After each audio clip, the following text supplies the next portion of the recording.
Hi everyone, कैसे हैं आप सब। स्वागत है आपका हमारे चैनल रियल पढ़ाई में। यहाँ हम करते हैं रियल सोर्स से रियल तरीके से पढ़ाई, word to word, line by line simplify करूँगी मैं एनसीईआरटी को। ज्योग्राफी की जो हम सीरीज़ पढ़ रहे हैं उसमें हमने 3 चैप्टर कंप्लीट कर लिए हैं। आज हम पढ़ेंगे चौथा चैप्टर जिसका नाम है मानचित्र। तो आज हम मानचित्र का जो है बेसिक समझेंगे कि हम किसी मानचित्र को किस तरीके से, किस थीम से मानचित्र बनते हैं और कैसे मानचित्र को यूज़ किया जाता है, मैप्स को यूज़ कैसे किया जाता है। आज के बाद आपकी ज़िम्मेदारी होगी कि आप जब भी क्लासेस में बैठेंगे तो आप पेन, पेपर और ब्लैंक मैप और साथ में एटलस लेकर के बैठें। एटलस अगर आपके पास रहेगा तो आप चीज़ों को बहुत अच्छे से समझ पाएंगे। कम से कम ब्लैंक पेपर और ब्लैंक मैप तो आपके पास होना ही चाहिए। तो आज हम देखते हैं मानचित्र के बारे में बेसिक क्या है। आप पिछले अध्याय में ग्लोब के महत्व के बारे में पढ़ चुके हैं। ग्लोब में अध्ययन की कुछ सीमाएं होती हैं। जब हम पूरी पृथ्वी का अध्ययन करना चाहते हैं तब ग्लोब हमारे लिए काफ़ी उपयोगी साबित होता है। लेकिन जब हम पृथ्वी के केवल एक भाग जैसे अपने देश, राज्यों, जिलों, शहरों तथा गाँवों के बारे में अध्ययन करना चाहते हैं तो यह हमारे लिए उतना उपयोगी साबित नहीं होता है। ऐसी स्थिति में हम मानचित्रों का उपयोग करते हैं। मानचित्र पृथ्वी की सतह या इसके एक भाग का पैमाने के माध्यम से चपटी सतह पर खींचा गया चित्र है। यानी कि जो ग्लोब है वो तो पूरी पृथ्वी को दर्शा रहा है, लेकिन अगर किसी एक एरिया का हमें देखना है तो उसके लिए हम एक पेपर पे उसका कुछ नक्शा बना लेते हैं और उस हिसाब से हम देखते हैं।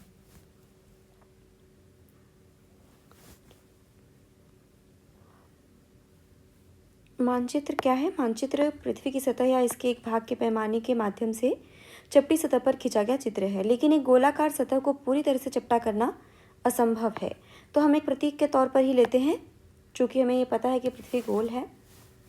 मानचित्र हमारी विभिन्न ज़रूरतों के लिए आवश्यक है। कुछ मानचित्र एक छोटे क्षेत्र को एवं कुछ बड़े तथ्यों को दर्शाता है। दूसरे मानचित्र में एक बड़ी किताब की तरह तथ्य हो सकते हैं। जब बहुत से मानचित्र को एक साथ रख दिया जाता है तब एक एटलस बन जाता है। एटलस विभिन्न प्रकारों तथा अलग अलग पैमानों से खींची गई मापों पर आधारित होता है। मानचित्रों से एक ग्लोब की अपेक्षा हमें ज़्यादा जानकारी प्राप्त होती है। मानचित्र विभिन्न प्रकार के होते हैं, जिनमें से कुछ को नीचे वर्णित किया गया है। तो हम देखते हैं कि मानचित्र कितने प्रकार के होते हैं। यहाँ पे यह है कि आओ कुछ करके सीखें। एक रबड़ की पुरानी गेंद ले एवं उस पर कोई रेखाचित्र बनाएं। आप उस पर उत्तर एवं दक्षिण ध्रुव को भी चिन्हित कर सकते हैं। अब चाकू से इस गेंद को काटें तथा उसे चपटा करने की कोशिश करें। देखें कि किस प्रकार रेखाचित्र का रूप बिगड़ जाता है। यानी कि ये आपको प्रैक्टिकली दिखाना चाहते हैं कि ग्लोब जो है वो एक एक्चुअल आपको दिखा पाएगा कि पृथ्वी पे कैसी चीज़ें हैं। वो उतना ब्लैंक पेपर, एक सपाट पन्ना जो है उस पर वो चीज़ें उतनी अच्छे से नहीं आ पाएंगी हर चीज़ की। एक छोटे एरिया को, हम छोटे छोटे एरिया को भले देख सकते हैं पेपर पे, पर बाकी हमें पृथ्वी को अच्छे से ऑथेंटिकली देखना है तो हमें मैप पे देखना चाहिए। भौतिक मानचित्र ये क्या है? पृथ्वी की प्राकृतिक आकृतियों जैसे पर्वतों, पठारों, मैदानों, नदियों, महासागरों इत्यादि को दर्शाने वाले मानचित्रों को भौतिक या उच्चावच मानचित्र कहा जाता है। भौतिक मानचित्र क्या है? यानी कि जो भौतिक जो आकृतियाँ हैं, प्राकृतिक आकृतियाँ हैं, उनको दर्शाने के लिए जो मैप बनता है वो होता है भौतिक। राजनीतिक मानचित्र क्या है? राज्य, नगरों, शहरों तथा गांवों और विश्व के विभिन्न देशों व राज्यों तथा उनकी सीमाओं को दर्शाने वाले मानचित्र को राजनीतिक मानचित्र कहा जाता है। राजनीतिक मानचित्र क्या है? कि राज्यों, नगरों, शहरों तथा गांवों और विश्व के विभिन्न देशों व राज्यों तथा उनकी सीमाओं को दर्शाने वाले मानचित्र। थीमेटिक मानचित्र क्या होते हैं? थीमेटिक मानचित्र होते हैं कुछ मानचित्र विशेष जानकारियां प्रदान करते हैं, जैसे सड़क मानचित्र, वर्षा मानचित्र, वन तथा उद्योगों आदि के वितरण दर्शाने वाले मानचित्र इत्यादि। इस प्रकार के मानचित्र को थीमेटिक मानचित्र कहा जाता है। इन मानचित्रों में दी गई सूचना के आधार पर उनका उचित नामकरण किया जाता है। मानचित्र के 3 घटक हैं: दूरी, दिशा और प्रतीक। यानी थीमेटिक मानचित्र है कि किसी भी मानचित्र में हमें कोई भी एक ही पैटर्न को लेकर के हम देख रहे हैं कि सारी सड़कों को हमने देख लिया या सारे नेशनल पार्क्स को देख लिया, तो इस तरीके के जो होते हैं वो थीमेटिक होते हैं। और मानचित्र के मेन जो 3 घटक हैं वो क्या हैं? वो हैं दूरी, दिशा और प्रतीक। कि उसमें दूरी होनी चाहिए, दिशा का पता लगना चाहिए और कुछ एक सिंबल होने चाहिए जो हम मानेंगे। आगे देखते हैं और क्या है। दूरी। मानचित्र एक आरेखण होता है जो कि पूरे विश्व या उसके एक भाग को छोटा कर कागज़ के एक पन्ने पर दर्शाता है। या यह कह सकते हैं कि मानचित्र छोटे पैमाने पर खींचे जाते हैं, लेकिन इसे इतनी सावधानी से छोटा किया जाता है ताकि स्थानों के बीच की दूरी वास्तविक रहे। यह तभी संभव हो सकता है जब कागज़ पर एक छोटी दूरी स्थल की बड़ी दूरी को व्यक्त करती हो। यानी कि मानचित्र में हम दूरियां कैसे माप रहे हैं, किसी एक बड़ी दूरी के लिए हम छोटी सी दूरी को मान ले रहे हैं, सपोज कर ले रहे हैं। इसलिए इस उद्देश्य के लिए एक पैमाना चुना जाता है। पैमाना क्या है? पैमाना स्थल पर वास्तविक दूरी तथा मानचित्र पर दिखाई गई दूरी के बीच का अनुपात होता है। यानी कि एक अनुपात में कि हमने स्थल की जो वास्तविक दूरी 100 किलोमीटर है, पैमाने पे हमने उसे 1 सेंटीमीटर को मान लिया कि 100 किलोमीटर के बराबर है। तो इसे ही हम कहते हैं पैमाना, कि हर जगह के लिए वो एक बराबर नाप रहता है।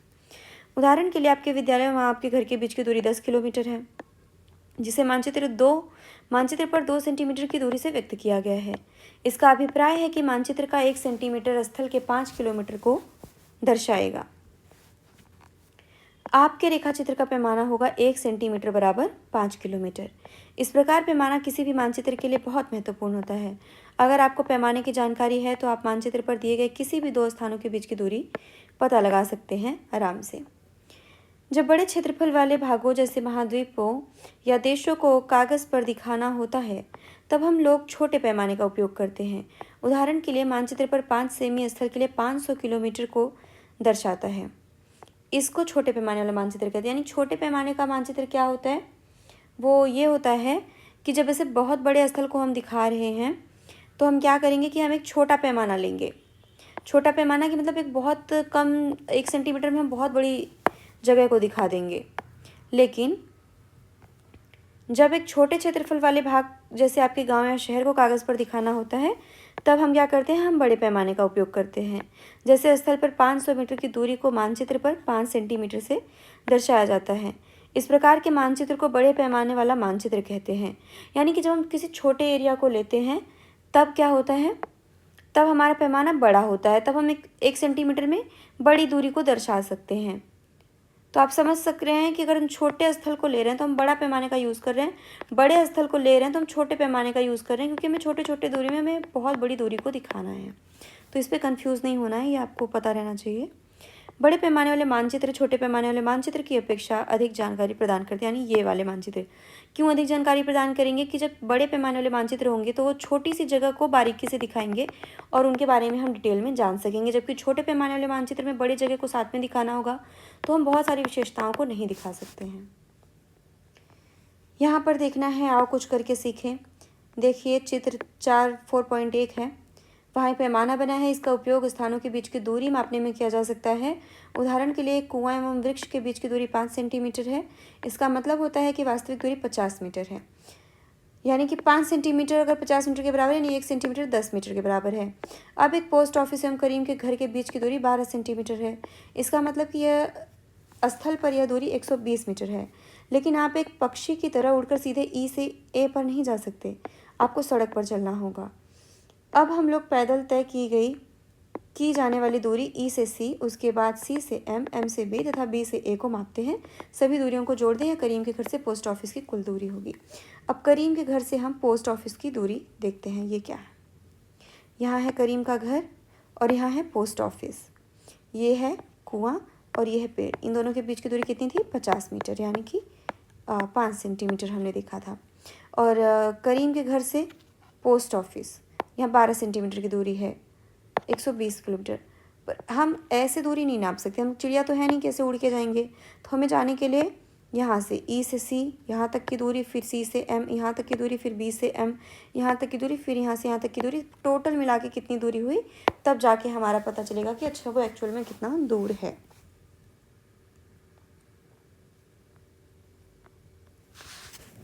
अब देखते हैं प्रधान दिग्बिंदु क्या है। ये है प्रधान दिग्बिंदु।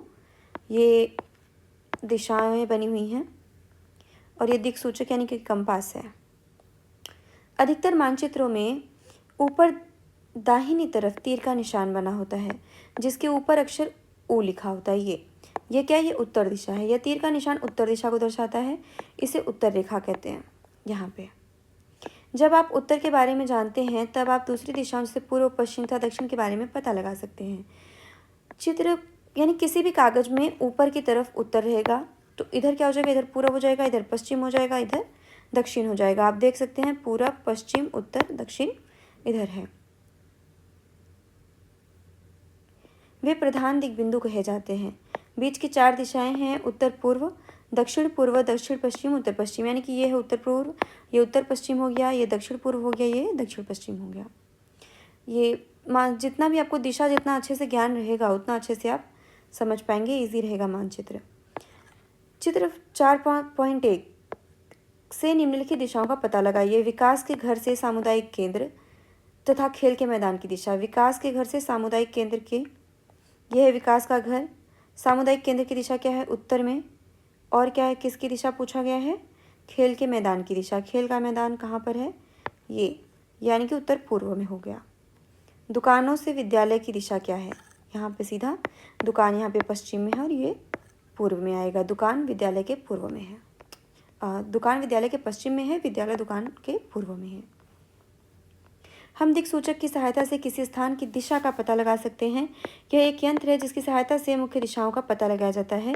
इसकी चुंबकीय सुई की दिशा हमेशा उत्तर दक्षिण दिशा में होती है। यानी कि कंपास किस चीज़ पे काम करता है, चुंबक से, और उत्तर दक्षिण की दिशा की तरफ ही इनका जो होता है चुंबक सुई की दिशा होती है। तो जैसे ही हमें उत्तर या दक्षिण दिशा का पता लग गया तो आजू बाजू की दिशा का पता लग जाता है। और आपको हिस्ट्री में आपने देखा होगा कि जैसे ही कंपास की खोज हुई वैसे ही यात्राएं जो हैं बढ़ने लगी, यात्रा करना आसान हो गया, बहुत सारे देशों की खोज हो गई, क्योंकि वो कहीं भी समुद्र में जाकर के रास्ता नहीं भटकते थे। अब उन्हें पता चल गया कि उत्तर किधर है, दक्षिण किधर है, हमें किधर जाना है। प्रतीक क्या चीज़ है, यह किसी भी मानचित्र का तीसरा प्रमुख घटक है। किसी भी मानचित्र पर वास्तविक आकार एवं प्रकार में विभिन्न आकृतियों जैसे भवनों, सड़कों, पुलों, वृक्षों, रेल की पटरियां या कुएं को दिखाना संभव नहीं होता है। इसलिए वे निश्चित अक्षरों, छायाओं, रंगों, चित्रों तथा रेखाओं का उपयोग करके दर्शाए जाते हैं। ये प्रतीक कम स्थान में अधिक जानकारी प्रदान करते हैं। इन प्रतीकों के इस्तेमाल के द्वारा मानचित्र को आसानी से खींचा जा सकता है तथा इनका अध्ययन करना आसान होता है। अगर आप एक क्षेत्र की भाषा को नहीं जानते हैं तथा आप किसी से दिशाओं के बारे में नहीं पूछ सकते हैं, तब आप इन चिन्हों की सहायता के द्वारा मानचित्र से जानकारी प्राप्त कर सकते हैं। मानचित्रों की एक विश्वव्यापी भाषा होती है जिसे सभी आसानी से समझ सकते हैं। इन प्रतीकों के उपयोग के संबंध में एक अंतर्राष्ट्रीय सहमति है। ये रूढ़ प्रतीक कहे जाते हैं, यानी इन्हें रूढ़ प्रतीक कहा जाता है। ये पूरे विश्व भर में एक ही टाइप के हैं। विभिन्न रंगों का उपयोग भी इसी उद्देश्य से किया जाता है। उदाहरण के लिए सामान्य नीले रंग का इस्तेमाल जलाशय के लिए, भूरा रंग पर्वतों के लिए, पीला रंग पठारों के लिए और हरा रंग मैदानों को दर्शाने के लिए किया जाता है। तो ये सब आपको ध्यान रखने की चीज़ है कि नीला रंग पानी को दिखाएगा और भूरा रंग पर्वत को, पीला रंग पठार को, हरा रंग मैदान को दिखाएगा। और रूढ़ प्रतीक हैं, ये विश्व में मानक है। ये बहुत ज़्यादा कुछ नहीं, बस आपको जानना है कि मैप का आपको यूज़ करना है तो कैसे करना है। अब यहाँ हम देखेंगे तो रेलवे लाइन में बड़ी लाइन, मीटर लाइन और रेलवे स्टेशन। बड़ी लाइन ऐसे बनाई जा रही है और मीटर लाइन किस तरीके से बनी, जो छोटी लाइन है वो देखो वो ऐसे से बनी हुई है। और जो रेलवे स्टेशन है वो यहाँ पे रेड कलर का ऐसे स्टॉप लगा करके ये वो है रेलवे स्टेशन। सड़कें दिखाई जा रही, सड़कें जो पक्की सड़कें हैं वो ऐसे दिखाई जा रही हैं और जो कच्ची सड़कें हैं वो ऐसे टुकड़ों में दिखाई जा रही हैं। कच्ची और पक्की सड़कें हो गई। तो इनको बहुत अच्छे से समझने की ज़रूरत है। आप कोई भी अब एटलस अगर आपके पास नहीं है तो एटलस रख लीजिए। एटलस में आप देखेंगे तो कोई भी मानचित्र में आपको दिखेगा कि साथ में कितनी सारी चीज़ें उसमें लोकेट हैं, आप देख सकते हैं। सीमा, अंतर्राष्ट्रीय, राज्य और जिला। अंतर्राष्ट्रीय सीमा ऐसा होते हैं और फिर राज्य की जो सीमा होगी वो ऐसी होगी थोड़ी सी पतली बारीक, और जो जिलों की सीमा होगी वो सिर्फ ऐसे नॉर्मल। नदी, कुआं, तालाब, नहर, पुल। नदी ऐसे दिखाई जाएगी, कुआं ऐसे दिखाया जाएगा, तालाब ऐसे दिखाया जाएगा, नहर यानी ऐसे ऐसे चल के और उसके ऊपर से ऐसे लगा हुआ है, पुल ऐसे दिखाए जाएंगे। मैं क्लियर कर देती हूँ, अगर आपको चाहिए तो स्क्रीनशॉट ले सकते हैं, पर आप अपने पास बुक रखिए या कुछ भी ऐसी चीज़ें रखिए। ये है नहर, ये है पुल। मंदिर इस तरीके के होंगे, गिरजाघर इस तरीके के होंगे, मस्जिद और छतरी।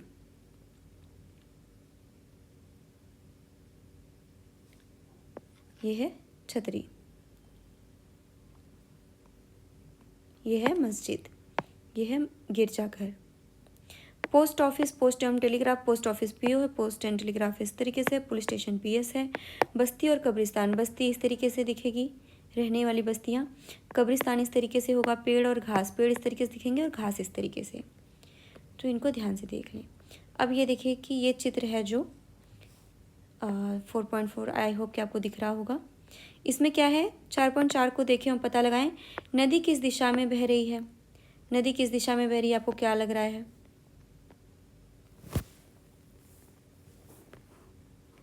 नदी यहाँ से देखिए, इधर दिशा भी बनी हुई है कि वो इस तरीके, इस तरफ से इस तरफ आ रही है। डुमरी गांव के पास किस प्रकार की सड़क गुजरती है? डुमरी गांव कहाँ है? डुमरी गांव ये है। डुमरी गांव के पास कौन सी सड़क गुजर रही है? ये वाली पक्की सड़क गुजर रही है और उसके बाद इधर कच्ची सड़कें हैं।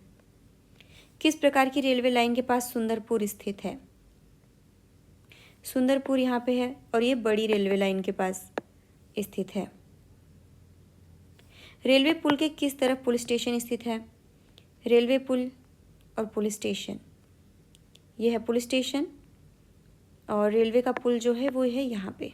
आप देखिए पुल का निशान बना हुआ है, इसके इस दिशा में यानी कि दक्षिण पूर्व। निम्नलिखित स्थान रेलवे लाइन के किस तरफ स्थित है? छतरी, गिरजाघर, तालाब, मस्जिद, नदी। आप देखिए लोकेट कर पा रहे हैं। छतरी यहाँ पे है, रेलवे लाइन के इस तरफ है। मंदिर यहाँ पे है, गिरजाघर इधर पे है और मस्जिद इधर पे है, मस्जिद इधर पे है, गिरजाघर उधर पे है। और तालाब, नदी, तालाब यहाँ है, नदी यहाँ है।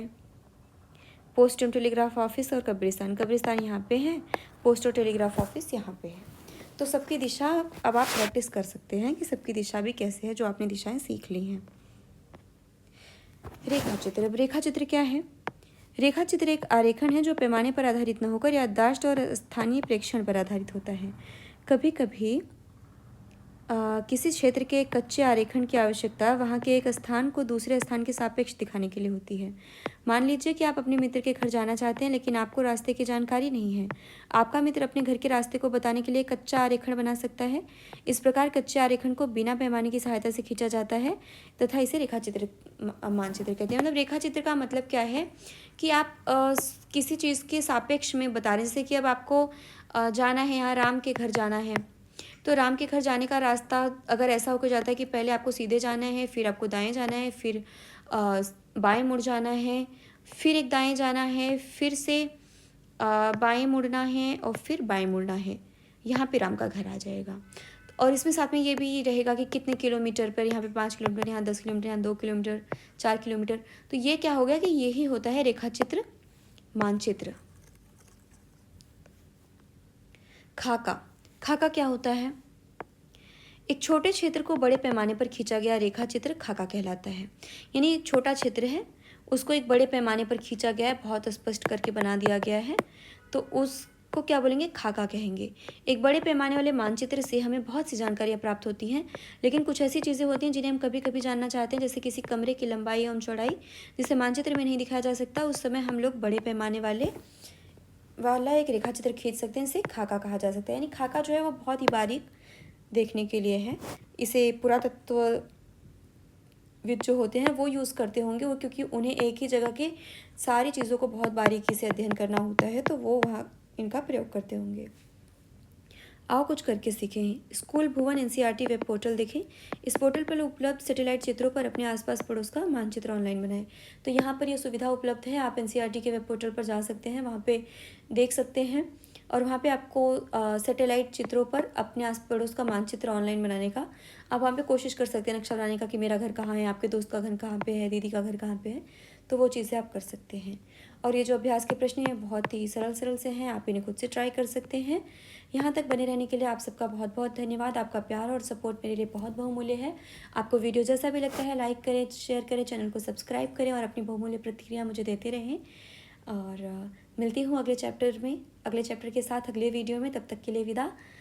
आप सबका बहुत बहुत धन्यवाद। आपका दिन शुभ हो।